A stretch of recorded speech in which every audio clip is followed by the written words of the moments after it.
Alam mo ba na lahat ng tao ay may pananampalataya, pero hindi lahat ng pananampalataya ay pananampalatayang nakapagliligtas?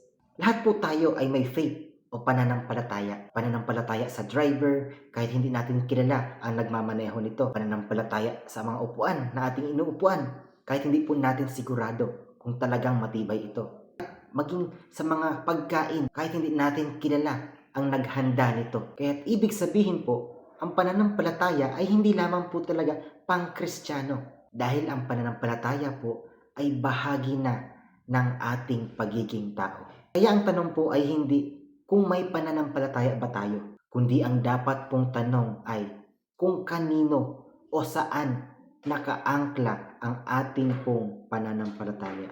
Sinasabi po ng salita ng Diyos sa aklat ng Ephesians chapter 2 verse 8, "For it is by grace you have been saved through faith." Sapagkat dahilan sa biyaya ng Diyos sa pamamagitan ng pananampalataya, kayo ay naligtas. At ayon po sa Biblia at sa classic theology, ang saving faith po ay may tatlong elemento. Ang una po is notitia. It is a Latin term that means knowing. Knowing the truth about God and about Jesus.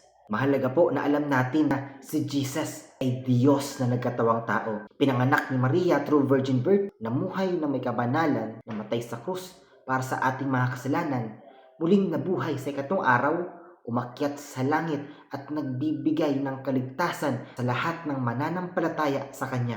Mahalaga pong alam natin ang mga katotohanan ito. Ngunit kahit alam po natin ang mga katotohanan ito, kung tayo po ay mamamatay, sa impyerno pa rin po tayo mapupunta. Dahil hindi po sapat na ito ay alam lang natin. Dumako po tayo sa ikalawang elemento ng saving faith. Ang ikalawang elemento po ay ang assensus, a Latin term that means agreeing. Ibig sabihin po, kung yung mga alam natin patungkol sa ating Panginoong Hesus ay pinaniniwalaan natin na ito'y totoo, papasok po tayo dito sa ikalawang elemento, ang assensus or agreeing. Kaya ngayon po is hindi lang natin basta alam, kundi naniniwala na po tayo na si Jesus nga ay tunay na Diyos na nagkatawang tao, pinanganak ni Maria through virgin birth, namuhay na may kabanalan, namatay sa krus para sa ating mga kasalanan, nabuhay na magmuli at ngayon ay nasa langit. Pero muli po, kahit yung mga alam po nating katotohanan patungkol kay Jesus, buong puso nating pinaniniwalaan. Ngunit kung tayo po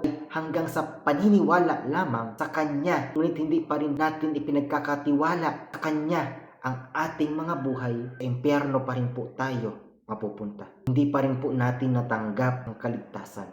Sabi nga po sa aklat ni Santiago chapter 2 verse 19, kahit ang mga demonyo ay naniniwala din kay Jesus at nanginginig pa sa takot, ngunit sa impyerno pa rin po sila mapupunta.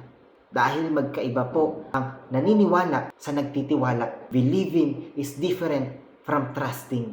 Parang sa isang upuan po, pwede natin sabihin na naniniwala tayo sa upuan na matibay ito, nagawa ito sa ganitong lugar or bansa, na ito ay gawa sa ganitong mga materials, so on and so forth.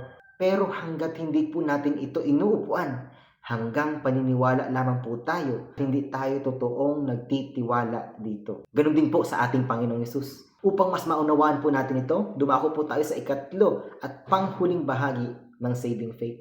Ito na po ang pinaka-importante, fiducia. Latin term that means trusting. Ito po ang saving faith sa ating Panginoong Hesus. Hindi lang po yung ganito, Panginoong Hesus, alam ko pong namatay ikaw sa krus para sa aking mga kasalanan at naniniwala po akong totoo ito. Kundi, Panginoong Hesus, inaamin ko pong ako ay makasalanan at nakarapat dapat po akong mapunta sa impyerno. Ngunit salamat po dahil binayaran mo na ang aking mga kasalanan nung ikaw ay namatay sa krus ng Kalbaryo. Hindi ko po kayang iligtas ang aking sarili, iligtas mo po ako. Naway katulad po nito ang nilalaman at isinisigaw ng ating mga puso, mga kaibigan at mga kapatid. Dahil hindi po dapat natatapos lamang doon. Alam at pinaniniwalaan lamang po natin ang mga katotohanan ito. Dahil kinakailangan po nating tumugon sa katotohanan ito. Matapos po natin itong malaman, ano po ang magiging tugon o response natin? Mahalagang malaman po natin na hindi po yung pananampalataya ang nagliligtas, kundi yung object o kung kanino po tayo nananampalataya. Naway walang iba po kundi tanging sa ating Panginoong Hesukristo lamang. Muli po, lahat tayo ay may pananampalataya. Ngunit ang katanungan lamang po ay ito. Hanggang doon lang po ba sa una at ikalawang elemento ng saving faith ng ating pananampalataya? Naway wag po nating hayaan na hanggang doon lamang, kundi tayo po ay tumugon. Huwag lang po nating basta alamin o paniwalaan ang mga katotohanan patungkol sa ating Panginoong Yesus, kundi ipagkatiwala po nawa natin ng totoo at buong puso ang ating mga buhay sa ating Panginoong Hesukristo. Pagpalain po tayo ng ating Panginoon. Don't follow me, follow Jesus. Jesus loves you.